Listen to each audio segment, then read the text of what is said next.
1968, la révolte des étudiants en France, le SMIC augmenté de 35%, grand chambardement dans l'économie française. Parlez-en à vos grands-parents, je suis sûr qu'ils ont beaucoup à vous en dire. À l'époque, ils allaient au ciné voir le tout premier La Planète des Singes, ou encore Astérix et Cléopâtre. Pas celui-là, le dessin animé. Regardez-le, il est sympa aussi. À l'époque, ils écoutaient Jodassin siffler sur la colline, ils écoutaient Paris qui s'éveille, ou même Claude François, comme d'habitude. Mais ils ne lisaient pas de manga, pas de shonen. Tout simplement parce qu'à l'époque, en France, il n'y avait pas de manga, et donc pas de shonen. Pas de One Piece, pas de Dragon Ball, pas de Naruto, même pas de Chevalier du Zodiaque. Alors, imaginons 2 secondes qu'à l'époque, ils soient partis en vacances au Japon. Et comme tout le monde, ils soient allés dans un combini. Et que comme tout bon weeb, ils aient acheté un Shonen Jump. Qu'est-ce qu'ils auraient trouvé à l'intérieur? Salut l'équipe, c'est pas trop logique et on se retrouve aujourd'hui pour parler des meilleurs mangas du Jump de 1968. Mais d'abord, comme tout bon prof de philo a dû vous dire, on va d'abord clarifier les termes du sujet. Bon, les mangas, j'imagine que vous voyez un petit peu. 1968, vous devez situer, mais le Weekly Shonen Jump. Qui c'est? Au Japon, les mangas sont publiés dans des magazines, chacun avec sa recette, plus ou moins de manga, sa cible, garçon ou fille, adulte ou enfant, et sa périodicité, hebdomadaire, mensuelle, etc.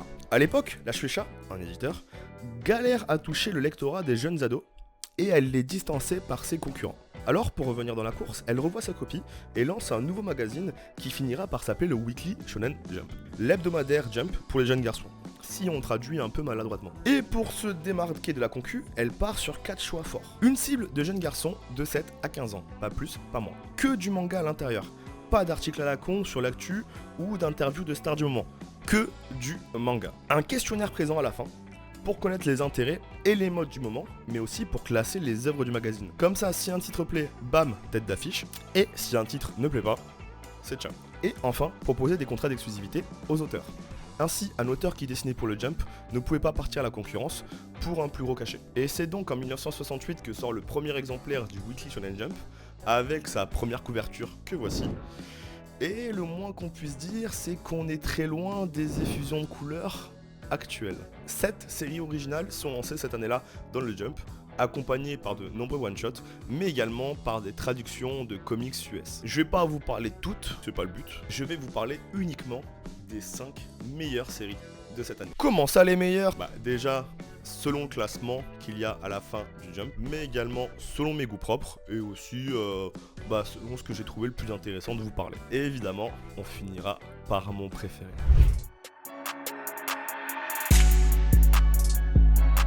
Sa vieille tête.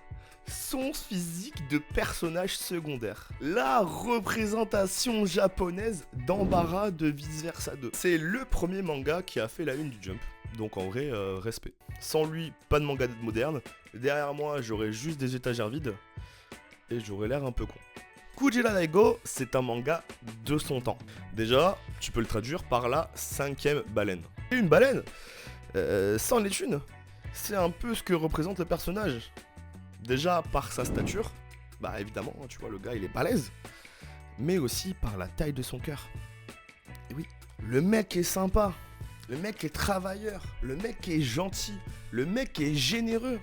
Il aide de son prochain malgré la difficulté, malgré la pauvreté, malgré la dureté de la vie de l'époque. Son but ultime, c'est de construire une école pour les pauvres. On est sur une vibe resto du cœur. Et il faut le comprendre. Je vous l'ai dit, c'est un manga de son temps. À l'époque, au Japon, c'est pas la joie. On est 23 ans après la guerre. Donc uniquement 23 ans après les 2 bombes atomiques. Et le Japon, il n'a pas fini de se relever.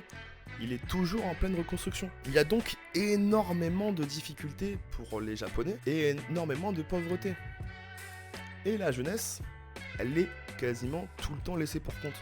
Alors ce personnage, loin d'être cucu, fait office de véritable exemple à suivre pour les Japonais. Même un message d'espoir presque. Mais malheureusement, le manga n'a pas une grosse postérité. Tout simplement parce qu'il s'est terminé l'année de son lancement. En fait, l'auteur, il supportait pas être exclusif au Weekly Shonen Jump. Du coup, il a préféré partir et voguer vers d'autres magazines. Donc Kujira Daigo ne compte donc que 2 tomes. Et il n'est jamais arrivé en France.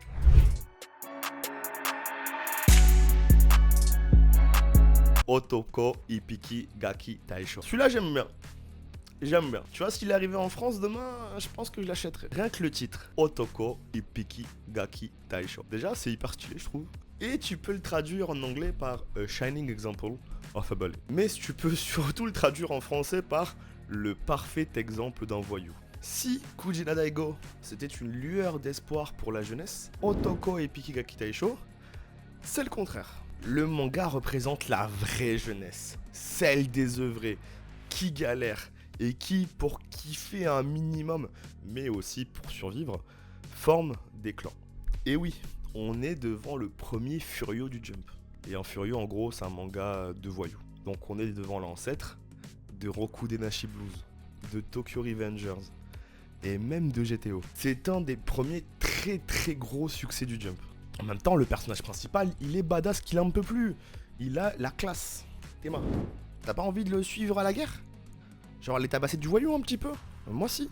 Mais surtout, c'est le premier manga du Jump à avoir été adapté en animé. Et juste pour que tu te rendes compte à quel point ça date, l'opening. Otoko Ippiki Gaki Daisho.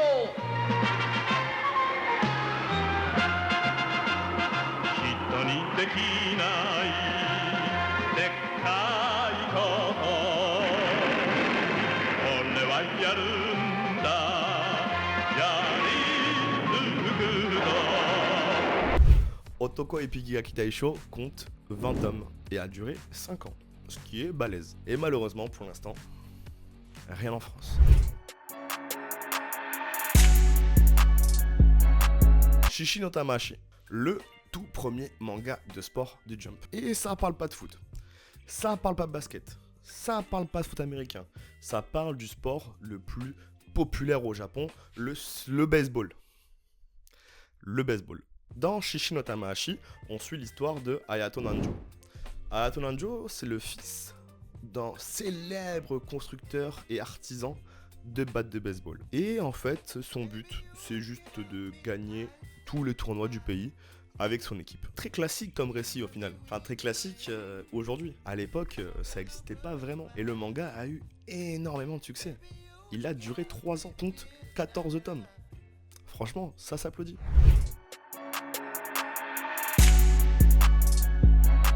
Je ne parle pas beaucoup des mangaka qui ont écrit ces œuvres, tout simplement parce que le but, c'est pas que je vous bombarde de noms et qu'au final vous reteniez rien. Mais là, il faut que j'évoque l'auteur d'Orewa Kamikaze. Tout simplement parce que il fut l'assistant du mangaka de Shishi no Tamashi dont on en parlait juste avant. Donc, juste pour vous montrer que le Jump a très vite fait confiance aux jeunes auteurs. Pas besoin d'avoir un portfolio extrêmement bien rempli ou des références de zinzin. Tu as du talent, tu as fait tes preuves un petit peu. Allez, let's go, on te fait confiance. Bon, j'évoque le manga juste pour ce lien de filiation, parce que le manga n'est pas rentré dans la postérité, et du coup, j'ai pas beaucoup d'informations. Je sais juste que ça parle de kendo. Et le manga n'a pas duré très longtemps, puisqu'il n'a duré qu'1 an, et c'est fini en 3 tomes, évidemment, introuvable en France.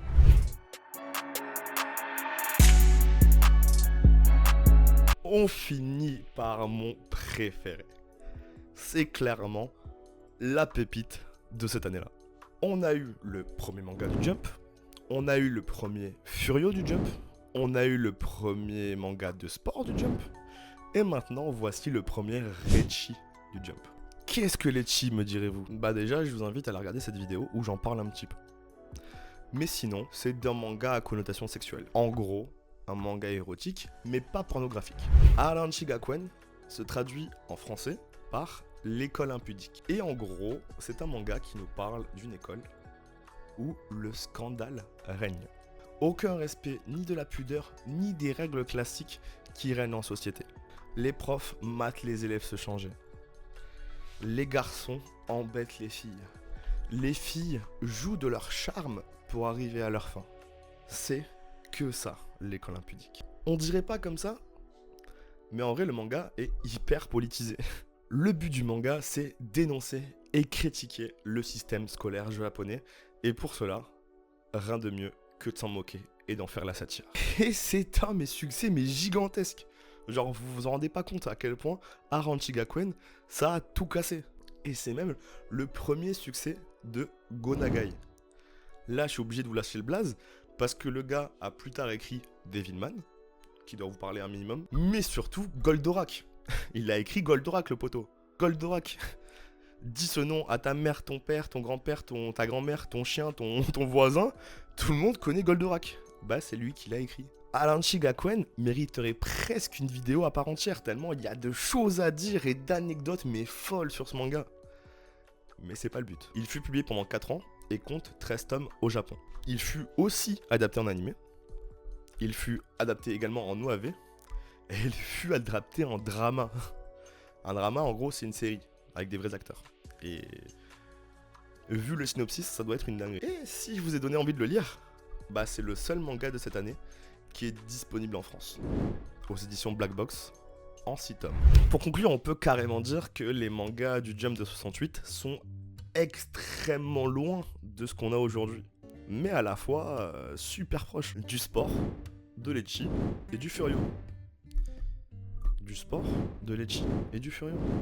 Bon, même si on doit reconnaître qu'il y avait très peu de mangas fantastiques ou folkloriques. Alors qu'aujourd'hui, c'est un peu le cliché qu'on a du manga, tu vois, des boules de feu et des transformations. C'est un petit peu ça, le cliché. Je finirai tout de même en ajoutant que cette review de l'année 68 permet d'avoir une super photographie de l'ambiance qu'il y avait au Japon à l'époque. Société qui va mal, où les règles sont transgressées, mais où on essaye tout de même de redonner espoir en la jeunesse.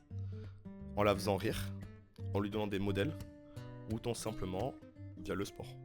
J'espère que cette vidéo vous a plu, l'équipe. Si vous voulez voir les meilleurs mangas des années suivantes, vous savez ce qu'il vous reste à faire. N'hésitez pas à me lâcher un commentaire si vous avez quelque chose à dire, un like si la vidéo vous a plu, vous abonner si vous voulez voir la suite. C'était pas trop logique. Salut l'équipe. Voilà.